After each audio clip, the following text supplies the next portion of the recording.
Oh! Ouais, je sais, ça fait un peu le faux surpris. Mais bienvenue dans ce premier épisode de mon premier podcast, La tête dans les nuages et les mains dans le cambouis. Alors pourquoi la tête dans les nuages? Parce que il faut savoir s'extraire de ce monde, aller un peu plus haut, la tête dans les nuages et penser les concepts abstraits. C'est important. Et puis les mains dans le cambouis parce qu'il est important d'atterrir à nouveau. En somme, ce que j'aimerais, c'est vous proposer des réflexions philosophiques, ou une présentation de certains auteurs, et puis savoir comment on peut les incarner et avoir des réflexions pour notre société et faire fonctionner notre cité. Alors dans ce premier épisode de La tête dans les nuages et les mains dans le cambouis, nous allons parler du philosophe américain John Rawls. Ce premier épisode s'appelle, de manière très sobre, Et si tu ne savais pas qui tu serais? Alors, tu vas concevoir les règles de ta société. Tu as du pouvoir. Ses lois, t'aimerais bien. Son système fiscal, ça je pense que beaucoup aimeraient pouvoir le concevoir. Ce qui est permis et ce qui est interdit. Tout ça, tu pourrais le faire. Mais il y a un hic. Tu ne sais pas qui tu seras. Tu pourrais naître pauvre ou riche, valide ou handicapé, homme, femme ou autre, dans un pays en paix ou en guerre. Tu es derrière ce que John Rawls appelle le voile d'ignorance. Et la question est simple. Qu'est-ce que tu choisirais? Alors, allons un peu la tête dans les nuages et parlons du concept. Tout d'abord, qui est John Rawls? John Rawls est un philosophe américain né en 1921 et à 50 ans, il écrit la théorie de la justice. Aussi en italien, je l'ai, mais en fait l'idée c'est quand même pas de collectionner toutes les versions. Son livre, La théorie de la justice, publié en 1971 ou 71, suivant ceux qui m'écoutent, a littéralement relancé la philosophie politique. Nous sommes à une époque où l'utilitarisme dominait tout. Dans l'utilitarisme, l'idée que ce qui compte, c'est le plus grand bonheur pour le plus grand nombre. Rawls, qui avait été utilitariste auparavant, dit stop, on pose tout. On pose les bagages et on réfléchit différemment. Bon, il ne l'a pas dit de manière aussi triviale.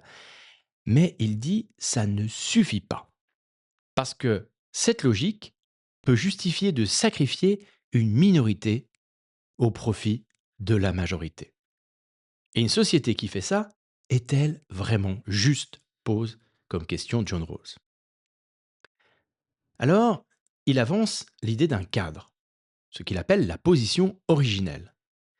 En fait, il propose ce que l'on appelle une expérience de pensée, a thought experiment with my French accent. Imaginez une salle de réunion fictive où des personnes vont décider des principes fondamentaux d'une société.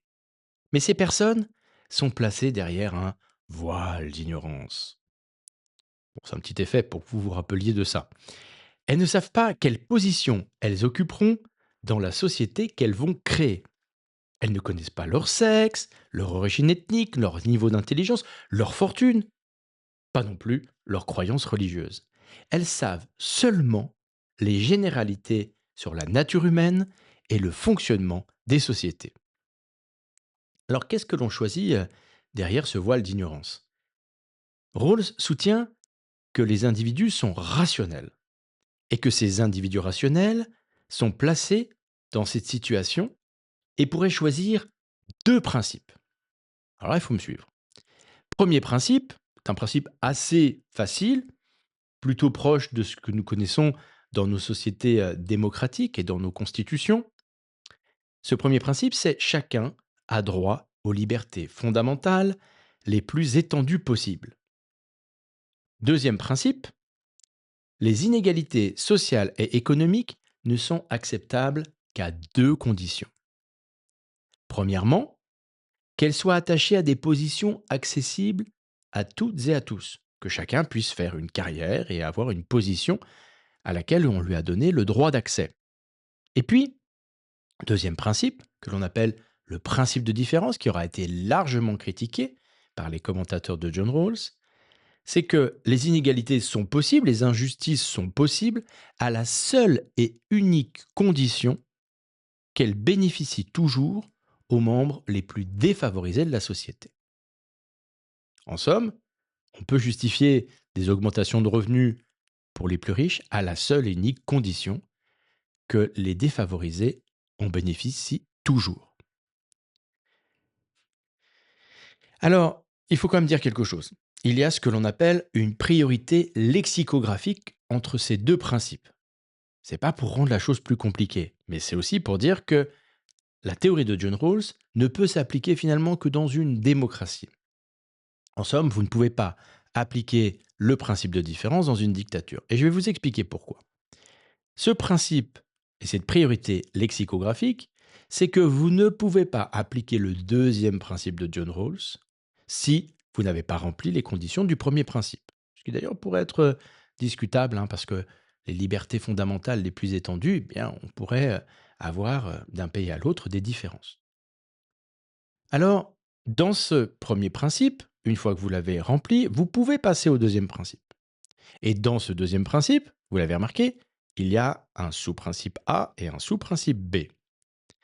Donc, vous ne pourriez pas appliquer le principe de différence si vous n'avez pas rendu les positions accessibles à toutes et à tous dans la société. Voilà. J'espère que vous avez bien compris. La priorité lexicographique fait en sorte que on ne puisse pas appliquer le principe de différence sans avoir rempli les conditions d'égalité et de liberté avant. Alors, mettons un peu les mains dans le cambouis. Donnons un cas concret, le système de santé, d'un pays fictif, hein, bien évidemment. Ton pays doit choisir entre deux modèles. Option A, une société et avec un système à deux vitesses, des soins de base pour toutes et tous, financés par l'impôt. Puis un secteur privé, premium, pour ceux qui peuvent payer. Les hôpitaux privés sont alors excellents, rapides, confortables. Et puis une deuxième société, option B, un système universel, même niveau de soins pour tout le monde. Moins de confort au sommet, mais un plancher très élevé pour les plus fragiles. Plus lent peut-être, mais équitable. Tu ne sais pas si tu seras milliardaire ou SDF derrière le voile d'ignorance. Si tu naîtras avec une maladie chronique ou en parfaite santé derrière ce même voile d'ignorance. Ou si tu seras victime d'un accident de voiture à 30 ans, à moins que tu aies une boule de cristal. Alors derrière ce voile d'ignorance, qu'est-ce que tu choisis? Eh bien, Rawls dirait que la plupart des gens choisiraient rationnellement l'option B. Pas parce qu'ils sont altruistes, mais parce qu'ils sont rationnels et prudents. On ne prend pas de risques, et notamment sur sa santé. Ne pas savoir où tu atterris, ça te rend naturellement prudent. Donc, tu vas sécuriser le bas. Tu vas t'assurer que même dans le pire des scénarios, ta vie reste digne. Alors, posons-nous quelques questions pour débattre et ouvrir le sujet. Le voile d'ignorance, en définitive, efface ton identité pour te rendre impartial. Mais est-ce que l'on peut vraiment penser sans savoir qui on est? N'est-ce pas donc, ce voile d'ignorance et cette position originelle, une fiction trop abstraite? C'est d'ailleurs une des plus grosses critiques qui a été donnée sur John Rawls. Il faut savoir que ça a été un des philosophes politiques les plus commentés de tous les temps, si ce n'est celui qui a été le plus commenté. J'en ai d'ailleurs parlé au moment de ma thèse de doctorat et dans le livre qui a suivi, puisque effectivement, on peut donner des critiques sur le voile d'ignorance et sur l'extrême rationalité réduite des acteurs qui choisissent les principes de justice. Et puis, deuxième question, le principe de différence dit que les inégalités sont tolérables si elles profitent aux plus défavorisés. Mais est-ce que cela justifie les très hauts salaires des chirurgiens, même si leurs compétences bénéficient à toutes et tous? Ça, c'est une question que l'on peut se poser en société. Alors, on le sait aujourd'hui, la position des plus avantagés augmente très vite, quand celle des plus défavorisés augmente peu, ou parfois même, heu, certains rétrogradent dans la société. Alors est-ce à dire que quand la position des plus défavorisés n'augmente pas alors que celle de ceux qui sont les plus favorisés augmente? Est-ce que cette société est juste? Eh ben, en tout cas, cette question-là, John Rawls y répondrait: «À travers le principe de différence, vous ne pourriez pas appliquer, cela dans sa société idéale». Et puis, troisième question pour réfléchir, dans ta propre vie, as-tu déjà raisonné derrière un voile d'ignorance? En tout cas sans le savoir. Peut-être, par exemple, en concevant des règles pour un groupe dont tu faisais partie.